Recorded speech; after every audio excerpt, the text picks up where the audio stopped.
are not just for girls, but they're also not just for kids. Ano kayang kakaibang charm meron ng mga dolls na yan? Good reporter Ella. Yung mga dolls po na nakita ko, tungkol po sila sa mga laro. Nakapaisip rin ng Marikina, ng Philippines. Wah, mukhang kakaiba yung mga dolls na yan ha. Panoorin natin ang report ni Q Reporter Ella. Ella. Nag-enjoy ka ba doon? Opo.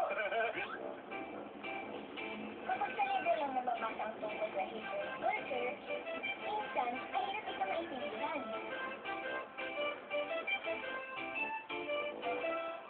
Dito sa Marikina City, they found a way to make studying history and culture more interesting.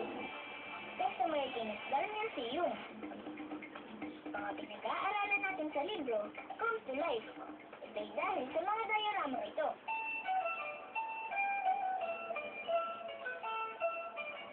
Ano po ba ang diorama?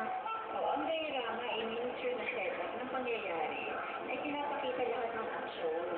Pati ang kanyang mga bestida, at ang lahat ng mga sombrero, nandiyan lahat yan para makita ang kwento, ang buong kwento. Importante na ang mga kabataan malalaman ang history at ang culture, hindi lang ng Marikina, pero ng buong Pilipinas. Dito ko natutunan ang history ng Marikina. Noong 1570s pala dumating ang mga Agustinian priests sa Marikina. Simula noon, naging Christianized na mga naninirahan dito. Ang flower girl, no? Ang ganda ng mga gown. Nakita pati si Tesoro ang gumawa ng mga dolls at diorama. Isa siyang magaling na fashion designer na kilala sa kanyang paggamit ng mga local materials tulad ng apaka at husi. Kinukwento rin dito ang alaman ng pangalang Marikina. The city was named after the rich, beautiful, and kind-hearted Maria Pina. It was said that she lived along Marikina River. The place was named after her. At magtagal, ang Maria Pina ay naging Marikina. Alam niyo ba na ang Marikina ay ang shoe capital of the Philippines?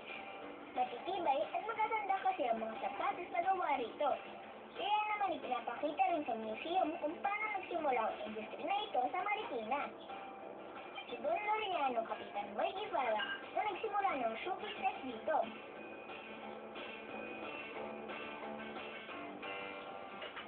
Simula ng panahon ni Kapitan Moy, umunlad na ng umunlad ang Marikina.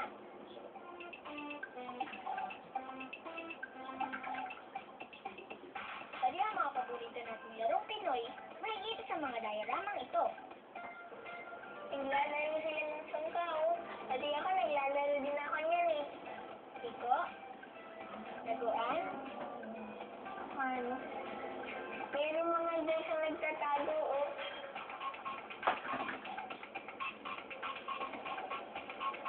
Preso, patintero, kita,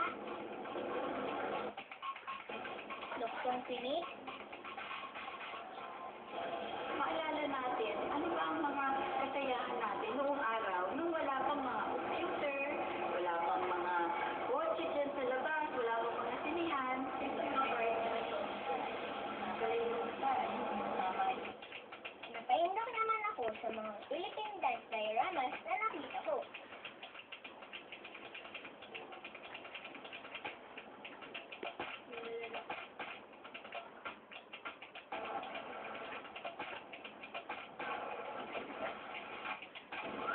Yan ang tingkil. Sa'yo, yan ang prinsesa na nawala sa gubat tapos nagkaroon ng earthquake. Pati po pala yung mga sayo may kwento. Para din natin makalimutan, di ba? Kasi yan ang ating great cultural heritage. Ipapasa natin yan sa ating mga anak-anak. Mga students na rin makita, naaaliw si mga nakikita rito. Marami po akong natutunan tungkol sa history. Mas effective nga ito ituro sa kanila yun. Kasi hindi lang yung puro